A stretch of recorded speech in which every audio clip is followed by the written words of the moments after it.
So this is our first year doing Web Leadership Day. This is sort of under the umbrella of Drupal Camp Austin this year. I really appreciate you guys coming here today. Any feedback that you have, we'll definitely want to hear about it, perhaps for next year to make this little mini one-day conference better. What we are aiming to do here is to try to have topics that are sort of like on the edge of what's coming next for the web, so that we can make our community a better place. So that's sort of been the focus today. So without further ado, I have Todd, Nienkerk, and Tiffany Benson to kick off with the first panel today. Thank you so much for coming. All right. Yep. Thank you, Ceci. Everybody can still hear me, right? Okay, good enough. So we are here 9 a.m. on a Friday morning, thank you very much, to talk about something that's very exciting. We're going to talk about requests for proposals, everybody's favorite subject. So very quickly, let's introduce ourselves. Howdy, Section 1, Introductory Material. Who we are, Section 1.1a, Key Personnel. My name is Todd Nienkerk, 4 Kitchens. I'm a founder, partner, digital strategist. Somebody gets it, thank you. We do open source web design development and strategy consulting, mainly using the Drupal platform, which is partly why we're also doing stuff with Drupal Camp Austin. My role with RFPs is primarily to respond to them or to avoid them at all costs. And my name is Tiffany. You guys can hear me all right? Great. My name is Tiffany Benson. I'm a senior consultant at Dell. I also have my MBA in international business from Thunderbird. And I am currently at Dell not in the role of responding or building RFPs, but all of my experience prior to this has been either on the responding end or on the creation end. So definitely it's a topic near and dear to my heart from both the strengths of them and the pain points. And so definitely excited to talk with you today. Excellent. So very quickly, we'd like to know who you are. So let's do some stakeholder interviews. First, who here would describe themselves as a vendor? You are a service provider, a product provider, or in sales? All right, great. Who here would be a client, somebody who is typically writing an RFP to then solicit proposals? All right, now please keep your hands up. If you are a vendor and you're sitting near somebody who has their hand up, please briefly introduce yourselves. Go ahead. All right, excellent. I'm sorry, Julie. So we do this because we want to emphasize that this is about building relationships, that clients are trying to find vendors and vendors are trying to find clients. And what you've done here, introducing yourselves, is usually the hardest step, right? So let's talk a little bit about why we're here. I contend that the RFP process is broken.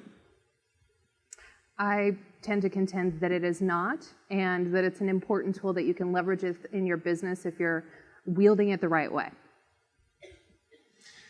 So obviously we're going to have some interesting discussions here, at least as interesting as RFPs can get. First though, let's tell some horror stories, because everybody loves horror stories about RFPs and proposals, right? We've all been there. We've all spent weeks or months working on something, and then for whatever reason it kind of fizzles out. So if you have some specific RFP horror stories that you want to share, you can tweet them to RFP Horror. I'm going to start with a major Northeast Ivy League university that we did some work with a while ago. They had a new division come in. They'd heard about our work with them, and they wanted to talk with us. So we got the RFP, and we read it, and we prepared, and we got on the phone. And then 2 people arrived on the phone call from this university. And one of them said, oh, hey, it's nice to finally meet you. So here we have the stakeholders on the project meeting each other for the first time on this phone call with a potential vendor. And then they proceeded to spend the next hour arguing over the scope of the project, even though they had already issued the RFP. So we listened very patiently, and we were very friendly. And then at the end of the call, it was unanimous that we were not going to continue this process any further, because they had not met, and they had not decided what the scope was going to be amongst themselves. So 2 huge red flags. Tiffany. Yeah, on the, I guess on the other end of it, I remember this first time, one of my very first large sales roles within my company. And very excited sales maker, and I get an RFP dropped into my inbox from a local organization. And I was so excited because the scope and the scale and just the size was something I'd never really encountered before. And that RFP, in retrospect, I really looked at it and said, well, why was it given to us? Was it the company I was with, was it because we were specifically qualified? Was it because we are getting numbers? Did I have any established relationship? All of those factors we really didn't think through in a very full way and spent a whole lot of time responding to an RFP, which ultimately was unsuccessful because we hadn't walked through what are the qualifications, what are the reasons and the motivations. So, of course, no names being said, that was a very good learning for me. The next one that I had like that drop into my inbox, the approach was very, very different. So let's talk about why people issue RFPs. Yeah, there's a whole lot of reasons about issuing RFPs. So we're going to talk through some of the goods and then the bads. With RFPs, the good reasons, there's work to be done. Specifically, a client is looking for vendors to help. The key reason about this is, ultimately we're all good at certain things and we all have areas of opportunity. Clients realize they're not experts at anything and realize someone needs to help. Bring them into the process. Specifically, we have rules and regulations are another reason to respond to an RFP. It's either corporate rules, for example, large corporations, government rules and regulations, governance, for example, federal business opportunities. If you're working or trying to apply to a federal contract, there are reasons for that. And then possibly also reasons for regulatory concerns. For example, if you're working with a firm who is going through perhaps a Sarbanes-Oxley compliance conversation, right? Specific rules and regulations that they need to ensure that they're building the process. Another great one, for example, is healthcare practices. That's with HIPAA compliance is another possible reason to issue an RFP. Some other orgs may be required to gather competitive bids for projects exceeding a certain total contract value. Right? This often falls into the government space, but also within some larger corporations. You may require certain numbers of responses to ensure that you have proper competitive comparison across the space. And in another way, it's also a way for companies to solicit vendors who may be new to a space that they don't have experience with, right? Particularly in technology, we're all in that space. There's new companies popping up, new companies who are building new competencies, and a vendor reaching out to a client may not have experience with the entire space. So now some of the bad reasons why people issue RFPs. Pardon me. All right, the bad reasons. That's how we've always done it, right? I think about getting up every day and going to work, and if I say that's how I've always done it, that's not a great reason or a motivation. We're trying to build something here. And building a competency in a relationship through an RFP is so important for that. Another reason, I think I'm supposed to write one. Out of all of the bad reasons, this is the one that is kind of nearest and dearest to my heart, because why would we put a process in place just for the sake of a process unless you have clear business objectives and reasons? For example, I've heard and spoken with people that have Googled about how to get an RFP, and there's lots of websites out there on that. Don't recommend it necessarily. But also from a vendor relationship point of view, there are times where vendors will put out an RFP and just say, please send us one, right? It's not necessarily thinking through the entire process with it. So those are kind of benign bad reasons. This is how we've always done it. I think we're supposed to do it. Isn't this just how this works? Then there are the evil reasons. And there are some truly evil ones. I don't use this word lightly, but I will add the caveat that these are not always done maliciously at all, but sometimes they are misguided. First of all, somebody could issue an RFP in order to gain leverage over an existing vendor. What do I mean by that? Let's say I have a relationship, a long-term relationship with a client, and we're doing lots of repeat business. Every couple of years, we do a couple projects. They come to us one year, they ask us to bid on something, we put together the estimate, we have a good track record with them, but then somebody in their organization thinks, I wonder if we can get this cheaper.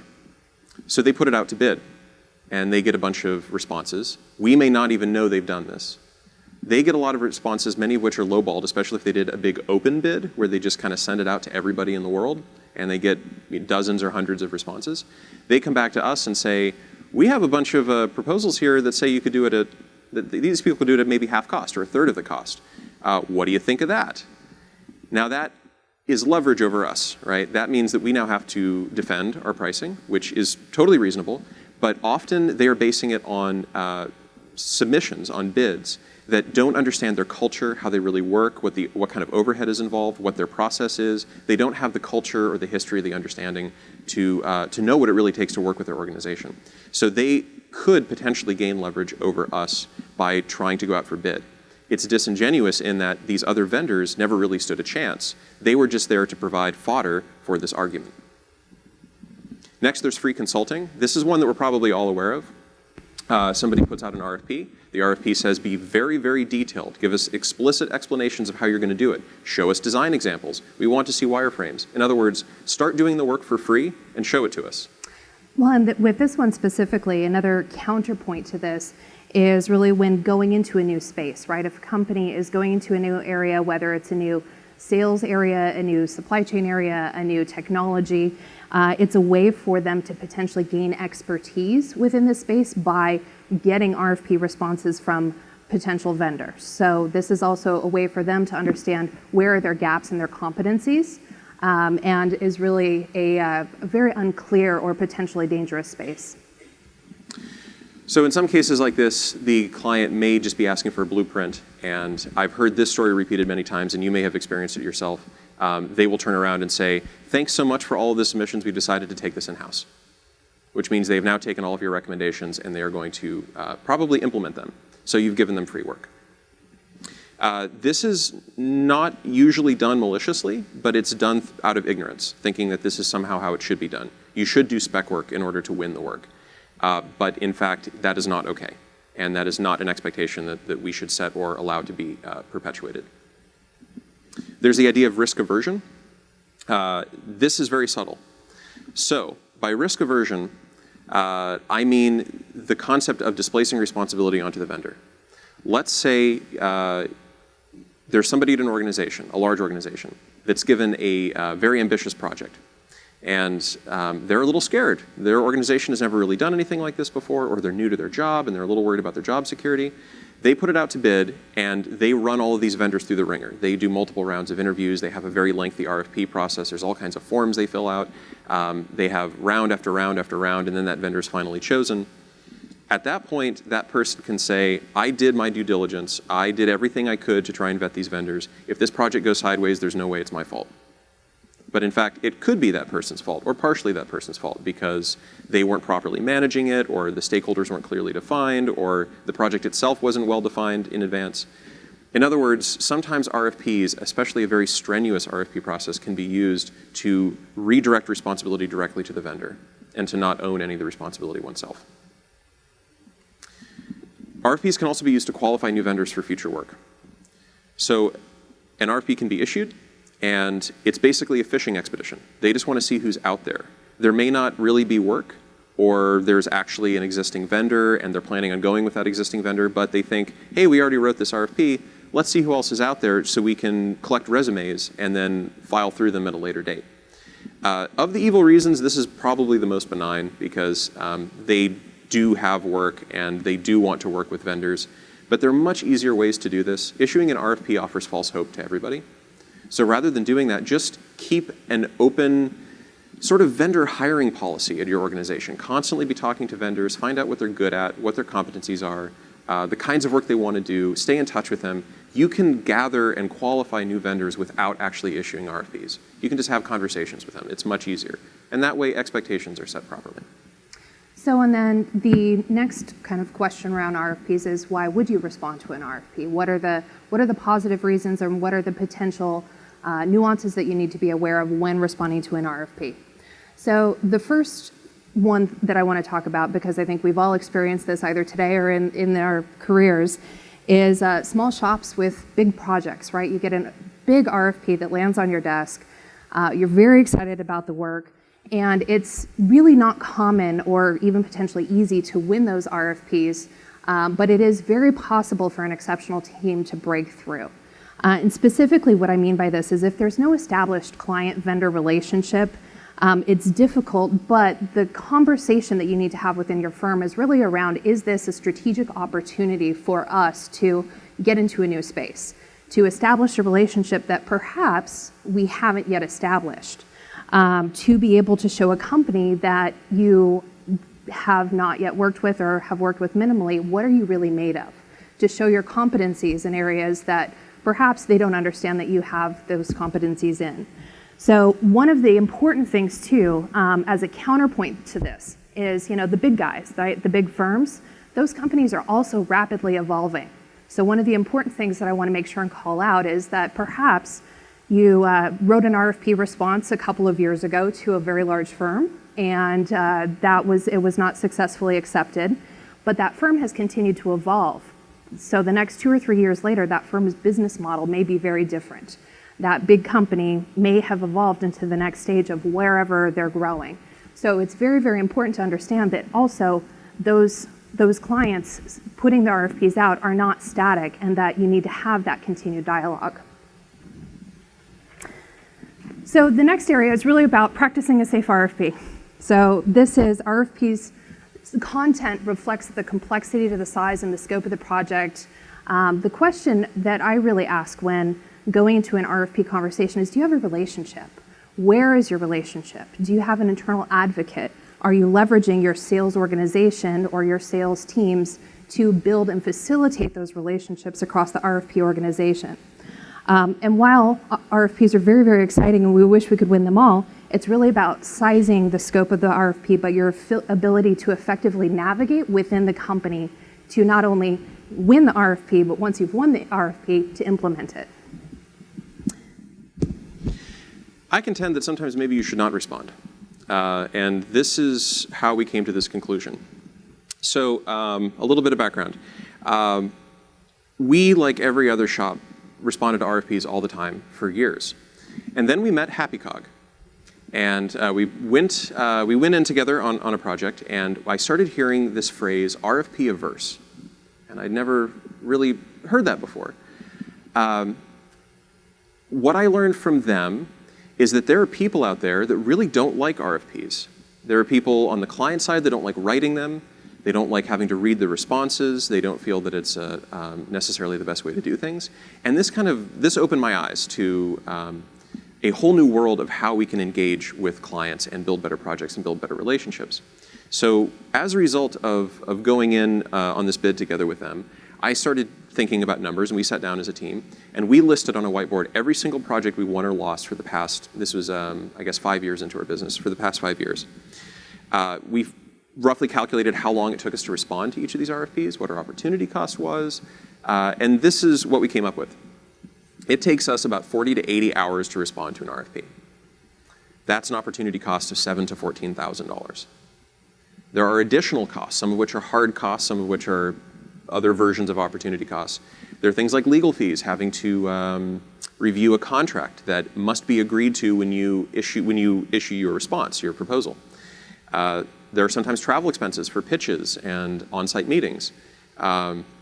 Other people may have to review your RFP. So depending on how your organization works, you may have a marketing team that then wants to make a final pass at your proposal to make sure that all the language is on message and that you're adequately addressing all of your skill sets and that nobody's left out any key details or that you're not over-representing yourself in any way. So then you have that person's time that's being spent as well, or that team's time. We found that after we put 5 years worth of RFPs on the board, of the business that we won, or of the RFPs that we submitted, we won only 22%. So that's a hit rate of 22%. We were losing more than 3 out of 4 RFPs that we were responding to. However, only 16% of all of the work at our organization involved any RFP whatsoever. So what that means is 84% of our work involved no RFPs. It was word of mouth. It was personal connections. It was getting to know people through events like this, or through meetups, or just our involvement in the open source community, or whatever it is we were doing. So we reached some conclusions. We concluded, first of all, that our RFPs have driven a small but not insignificant amount of business, and that it costs us less to send an entire team for an on-site than to respond to an RFP. So it's a lot less than $7,000 to send a couple of people to go meet with the client for 2 days and get to know them and see if you're a fit and work out all those details in person. It's much more effective. However, there is a little bit of collateral damage. Even before we started doing this, which is obviously very public, and this gets recorded and this gets put on the internet, right? Even before we started doing stuff like this and talking about this no RFPs movement, somehow the word got out that we don't respond to RFPs, period. And I know of at least one case where we were not sent an RFP because they just heard, oh, they don't even answer them, which is not the truth. But you have to be careful when you start to take a stance like this, and you have to be careful about how you portray it, because there could be this collateral damage. Additionally, I want to add that there was, of course, a minority opinion in our organization that we're just really bad at writing proposals, and maybe that's why we're not winning a lot of them. That's a totally valid argument. I think we're actually pretty good at it, but it's still, one should never be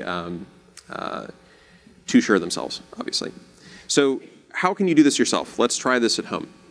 First, you're going to want to calculate your hit rate. So list all the RFPs you've ever applied to and mark those you won, right? That's your hit rate. Calculate how reliant you are on RFPs. Think of all of the work that you have or have received in the past, and mark those that actually follow this traditional RFP proposal process. Then you need to calculate the cost of responding. It's very simple. Add up all of your time spent writing your proposal, communicating with the client, all of that stuff. Multiply that by your blended hourly rate. Now you have the opportunity cost. That's the amount of money you could have earned actually working on work. Then you need to add all of your expenses. So there could be travel expenses, legal expenses, other things. You may want to add in some of the other opportunity costs, like the time of the marketing team to take a look at the proposal. Now you have the total cost of responding. You then want to weigh that cost against the project's revenue. This is a big one that a lot of people don't think about. If you are trading off time from doing work with client A to respond to an RFP for client B, and the profit margin for the project for client B exceeds the opportunity cost of what you would have earned just continuing the work with client A, you're losing money. You probably shouldn't respond. Unless... Well, and there's also the soft costs of RFP management responses and the opportunity costs that you may have decided not to leverage. For example, is there something that makes you a perfect fit for this RFP? Is there something that you're really good at or potentially really interested in developing additional business opportunities? Is it an area of expertise from which you're competent but not known, in which you are wanting to professionally establish yourself? And then there's always the question of who else is bidding? Are you aware of who that is? Is there some sort of a competitive advantage that you would gain by responding to this RFP? So when we go through the pros and the cons, so one of the, I guess, the next points of conversation is really what are the alternatives around an RFP, instead of going through that formal RFP process and a traditional RFP, what are the alternatives? And I do want to make sure that I mention that this is borrowed from Zach Chandler. He's the web strategist at Stanford University. And all of the content at the end of this presentation, you'll have some URLs where you can go look deeper into what Zach is proposing in his framework and structure. To give you just a little bit of background about Zach's method here, which we'll introduce in a moment, his job is, he's essentially responsible for, to some degree, the success of many web projects at Stanford University. So he tends to do a lot of requirements gathering with clients. He helps them write their RFPs, but in some cases he actually has an alternative to that, which he calls an expository sketch. We'll talk about that in a moment. So he has written some articles about this on the Stanford University blog, and there are links at the end. Definitely read those, because what he's doing is very forward-thinking and is extremely helpful, and it's very, very good for both the client and the vendor. Absolutely, and what I really liked about the work that Zach has done is that it absolutely applies to the web industry, but in all of the experience that I've had across mobile enterprise and enterprise sales and software, it really is a great conversation in any business that you're in. So what is the alternative? Here's a basic process flow, and this is a great framework which you can really leverage in your firm. The first point is, instead of starting with a document, start with a conversation. This can be facilitated by your sales maker, by your project manager, by whatever relationship you have. If you're asked to come into an RFP, The suggestion would be to ask for an open dialogue where you can sit down and walk through that RFP process with that client. Potentially, this may be done in a broader open forum with multiple potential vendors in the room so that everyone is getting the same information. As you go through this process, the next point is really doing an expository sketch. So what is it that you're trying to achieve, walking through the business objectives, aligning those business objectives, qualifying what are the points that you're trying to build. And specifically within the web industry, if you can talk through this a little bit. Sure. So what Zach likes to do at Stanford, which is very refreshing, is they don't issue RFPs. They issue expository sketches. And the expository sketch is usually a 1 to 5 page document, very easy to read, that talks about the vision, who their audience is, what they want this thing to do. So if we're talking about websites, what does this website need to do? What do they think it needs to be done? An outline for a couple of possible solutions. They usually run it by the IT team at Stanford to say, like, how generally might you implement this kind of website? They offer some suggestions, but then they're very clear that the vendor should offer alternatives if they don't like what, or wouldn't suggest what Stanford has come up with. Then the expository sketch simply asks, tell us what you think of this and what you would do. And then let's have a budget conversation either now or a little bit later. So the expository sketch is not one of these, here's a big table, fill out, meet, does not meet, yes, my product does this, no, my product doesn't do that, filling out big tables, lengthy documents about every single piece of functionality. He simply wants to encapsulate the idea of what they're trying to do and then allow vendors to do what they do best, which is come up with creative solutions for those problems. Identify the problems, come up with project vision, let people know, see what comes in. It's much more refreshing to respond to something like that because it allows us to respond creatively. And it's a conversation not just on, do I qualify red or green, can I check that box, but it's a conversation on what is the objective of my company, what is the vision of where I'm going, where can I bring vendors in, where do I need help, and it's a clear conversation around business strategy, which is, in any sort of RFP, it's a relationship that you're building with the client and the vendor, right? It can't be just a static yes, no. If you're going to have someone who can impact, in a large way, impact your business and implement something for you, they have to understand your strategic vision. They have to understand where are you going, not just today, but tomorrow. So through the rest of it, I think we've outlined the framework. The next steps are really around presentations. Right? After you've had the ability to go through the expository sketch, talk about those objectives, go and do what we do best, which is the creative work in building a presentation that we can bring back and have a dialogue. Here's what we are, here's what we're doing today, here's a framework that we think may be an appropriate fit for what you're talking about and what your needs are. Let's have a dialogue and understand, is this going down the right path? Is this the right direction? And this is done with all potential vendors so that you're really having a collaborative dialogue. Through that, then, of course, this is one that I personally really love, is a consolidated Q&A. And what's meant by this is, in a traditional RFP process, right, you get the big RFP document, you type it all out furiously, you respond to it, and then you have an opportunity within, typically a week period or maybe 2 weeks to submit any additional questions before the RFP is due. And those questions are responded to, and then you can finish any clarifications on your RFP and then finish it and send it in. The suggestion here is really to do a consolidated Q&A, which is every vendor and every vendor question, potential vendor, submits all questions. The client then looks through and responds in a public forum to every single question that every vendor submits. So that way you get one list. And you can see what are the questions that other potential companies servicing the client are asking. You can see what those responses are. And you can then have that open dialogue to see that, oh, potentially there's this question, I didn't think about that. This is really going to help my proposal. And it provides a lot of transparency and collaboration in the relationship building through that alternative RFP process. It also helps equalize the playing field in that all vendors will have heard all of the same information at the same time, which is very helpful. Otherwise, you might get 2 of the 3 stakeholders on one call, 1 of the 3 on another, 3 of the 3 on a third call, and then everybody's hearing a slightly different message, and it's no longer an apples-to-apples comparison between vendors. Absolutely. And then through that, right, the next 2 steps are really the proposals after only all of the previous steps have been done, right? You've been able to go through all of the goals, objectives, respond to the questions, be able to have a clear playing field and an equal opportunity for all vendors to be able to participate, and then be able to go back to your teams, do your creative work, submit the proposal.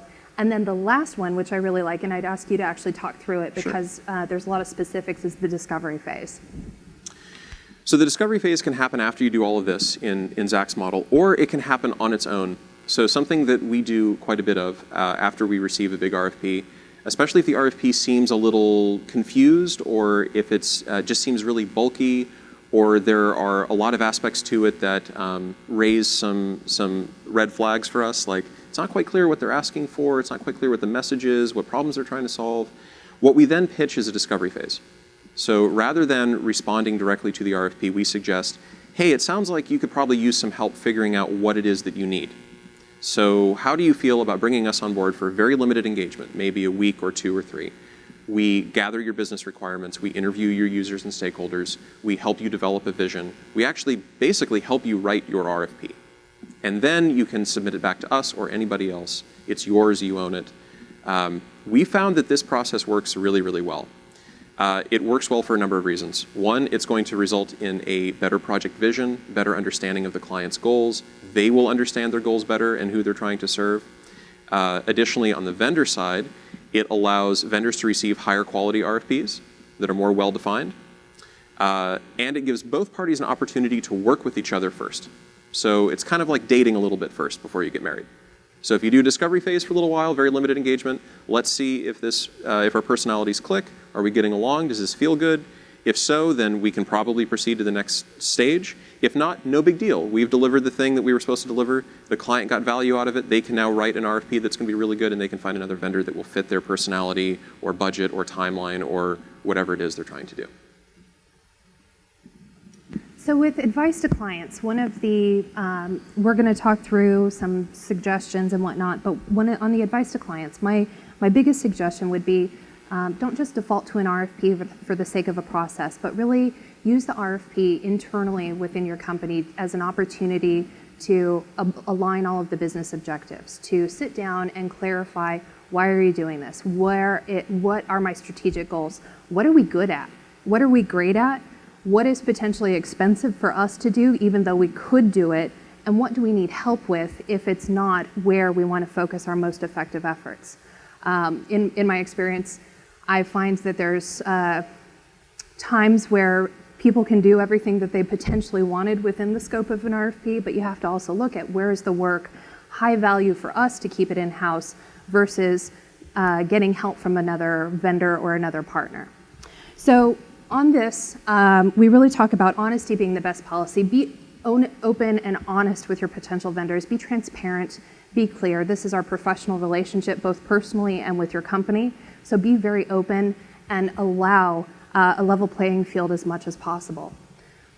With this is also don't ask for spec work. This is not my line of expertise, but as we were walking through this, it's made a lot of sense, right? Don't ask for spec work, ask for examples of previous work instead. So as an expectation, don't require someone to build you individual creative content specifically for you. Ask for examples of their work.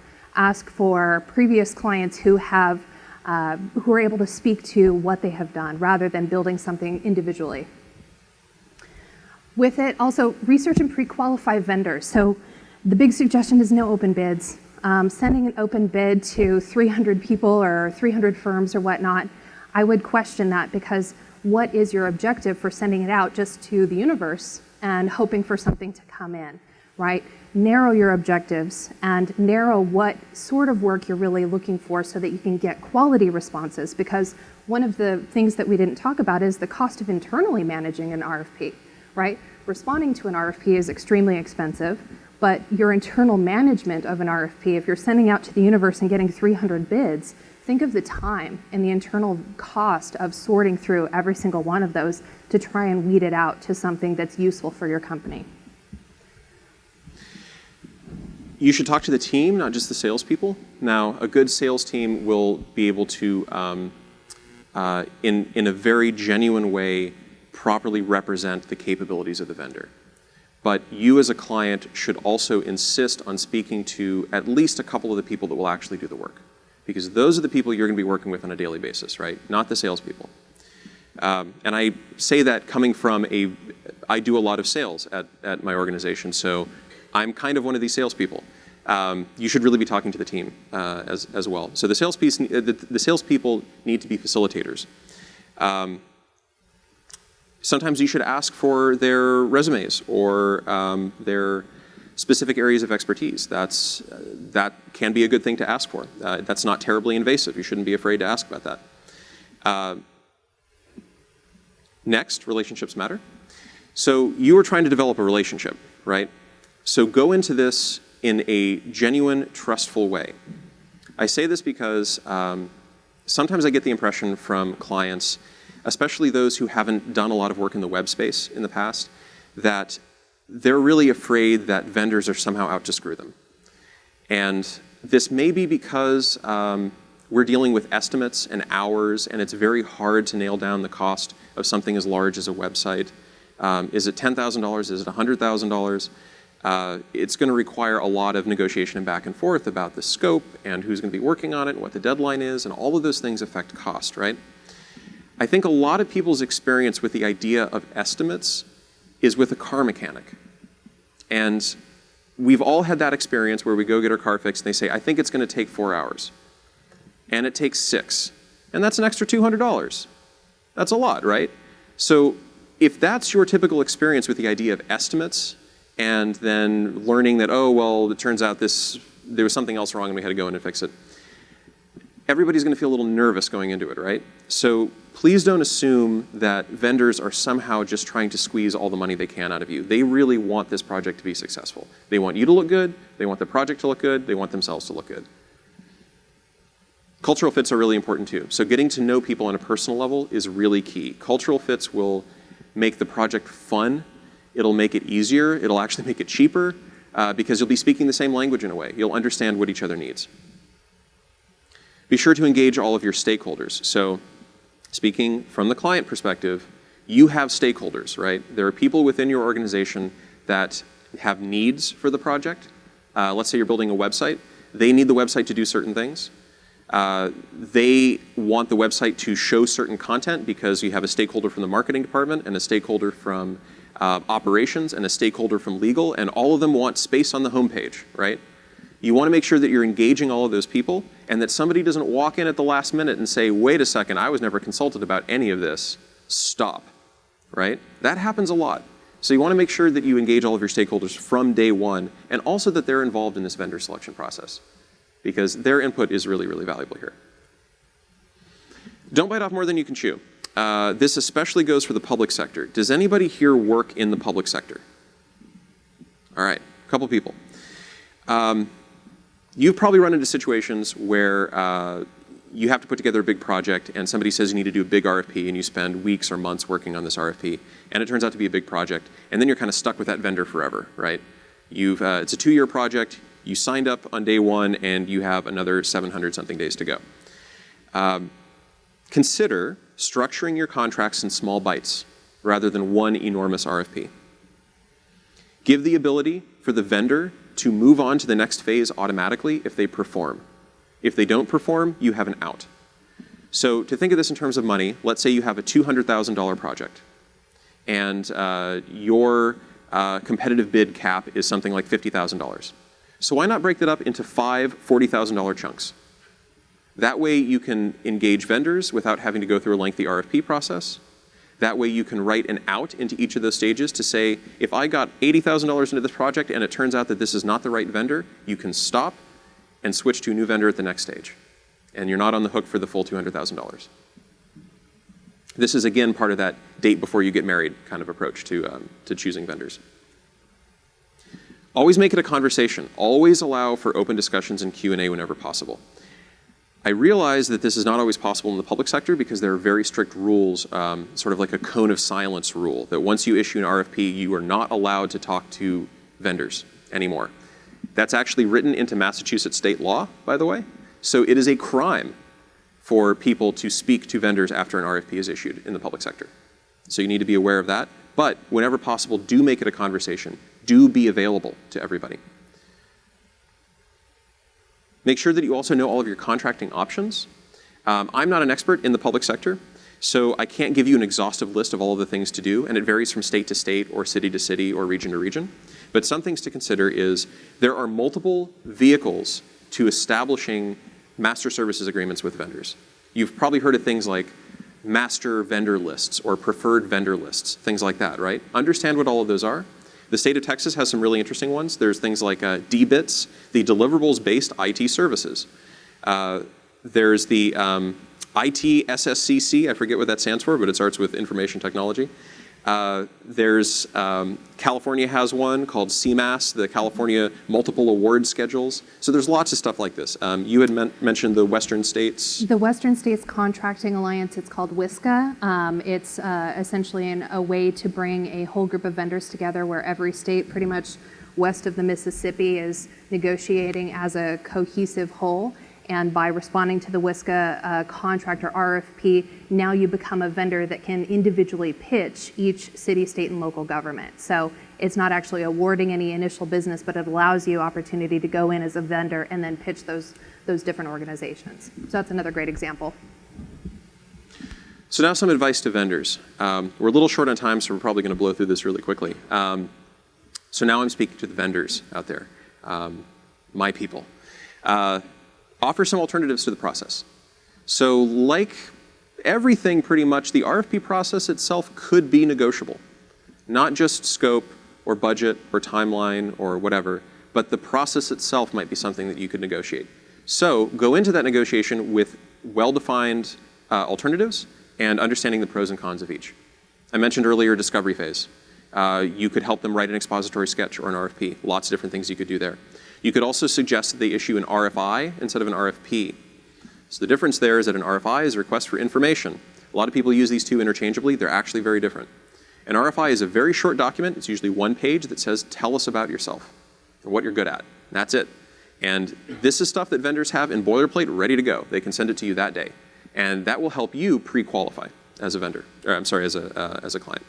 So as vendors, you will want to maybe suggest this process to cut down the number of responses they're going to get. Figure out how they know you. How did they know to contact you? Did they look you up on a big list? Did they decide they wanted a WordPress website? So they went to a list of all WordPress vendors in the world, and you were on there, and they did a big bulk email to everybody? Maybe that's not a very high quality lead, right? Make sure that they know something about you and that there was some reason for them to invite you to respond. If not, they're fishing. It's an open bid, and you're going to be up against dozens or hundreds of other vendors. Just be aware of that. It's a lot like going into a job interview. When you interview somebody, one of the common questions you ask is, how did you hear about us? Why do you want to work here? And if they don't have an answer that actually speaks to the specifics of your organization, then they didn't do their research in advance. And they might not actually be that good a fit because they didn't really vet themselves before walking in the door. You want to get to know your competition? Try to find out how many vendors were invited to bid. Was it 5 or was it 300? That will probably change whether your answer as to whether you want to respond. Are there vendors with existing relationships that are under consideration? That might mean that they've actually already kind of selected them and they have to get competitive bids. Did another vendor write the RFP? Now this can cut both ways. So I mentioned earlier this idea of doing a discovery phase and then helping the client write the RFP and then maybe you can win it. In the public sector especially, there are things called preclusion clauses in contracts, which means the vendor who writes the RFP cannot bid on the RFP. It has to be somebody else. So this cuts both ways. If there is a preclusion clause, then the vendor who wrote the RFP cannot win it. But if there is not a preclusion clause, there's a chance that that vendor will, well, they're more than likely to get it. Make sure that you know all the players. So find out who all the stakeholders and the decision makers are. Is the person you're talking to about the RFP actually a stakeholder in the project? Or are they procurement? Or are they somebody who's trying to gather vendors? That's a different conversation that you need to have with that person. That person, their job performance is measured in different ways than the people who have a vested interest in the success or failure of the project. Procurement is all about making sure that the vendor is well qualified and that they get a good deal. However, you want to talk with the stakeholders, the people who will actually judge your work. You will want to find an internal advocate wherever possible. If you can't find somebody within the organization that likes you and can help give you some insight into their organization and their process, that should maybe tell you something. You might want to weigh that in your decision-making process. This is always your best source for information about what's going on. Are there other vendors? How many of them are there? What are things like? Is everybody freaking out over there? Or is everybody really enjoying this project? Are they excited about it? Or are they scared? That will not show up in an RFP. And that advocate is so important. And you also have to understand, if you have that advocate, then other potential vendors or other potential clients have that advocate as well, right? So they're creating that level playing field. So one of the next areas, no newbies. Has the client ever embarked on a project like this before? Ask the client if they have done this. If not, their expectations in terms of the cost of the RFP, the time to implement, the total contract value, the scale of these things really may not potentially be realistic. And it's a risk that you'll definitely want to vet and understand if they've done this before or if they're old hats. The big thing here, don't dismiss an RFP from that basis itself, but make sure you work with them before, perhaps in a consultative engagement, so that you can really help them scope and define those needs. The next area, really scout and prepare. Success often depends on how prepared you are. If we're on the next slide, please. Oh, sorry. Oh, thanks.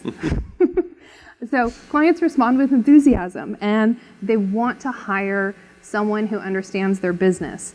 This is everything from market to technology to individuals within the company. Do you have relationships with those people? Have you worked with them either professionally or socially in other situations or forums where it can help you really gain additional information about where is that company going in this individual project, and then what would the potential next project be, right? Because a great RFP response or a great client response also helps leverage you into that next dialogue and that next business opportunity.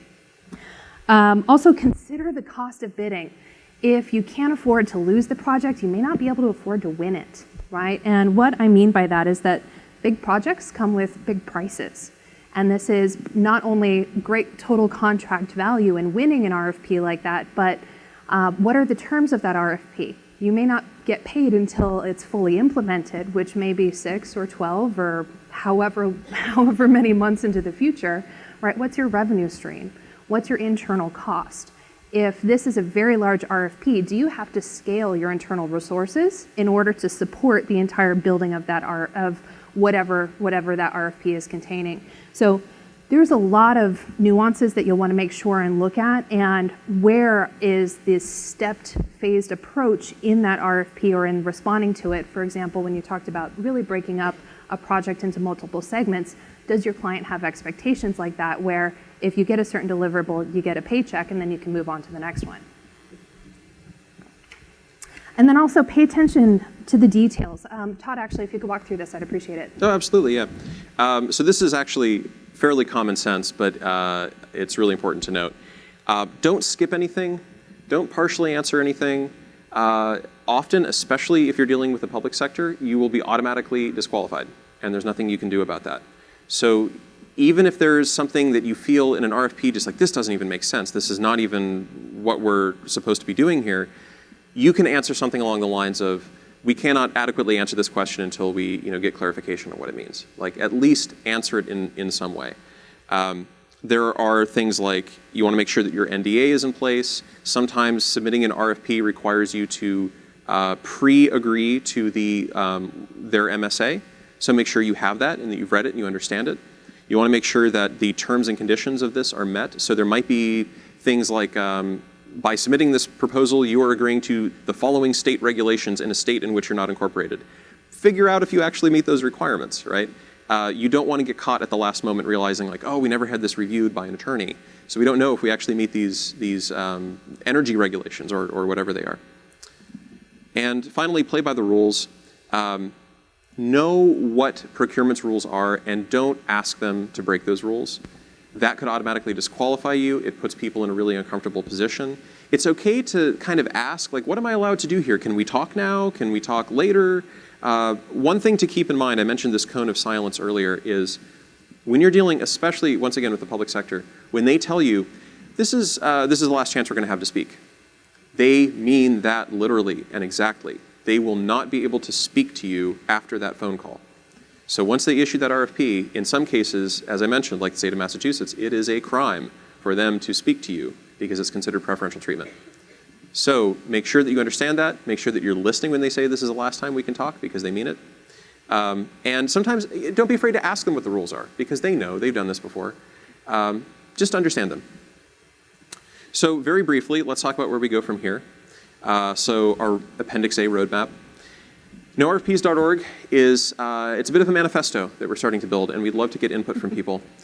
Included on this website are the tips for both clients and vendors that we outlined earlier. If you have additional thoughts that you'd like to add, you can always use the hashtag NoRFPs. This is a panel that we try to put together in different configurations about every 6 months or so. So you can also go to that site to see when we're talking about this again and how we're modifying it. If you want to learn more, there are a bunch of resources here. You don't need to worry about writing any of this stuff down. It's on the website. So just go to norfps.org. But 4 really good articles about RFPs. Zach Chandler, we mentioned from Stanford, that's his article up there, that the expository sketch is the new RFP. Unfortunately, we don't have any time for questions. We're going to have to head out right away. If you do have questions, feel free to track us down at any point today, and I will be around for the next 2 days throughout DrupalCamp Austin. So thank you very much. Okay.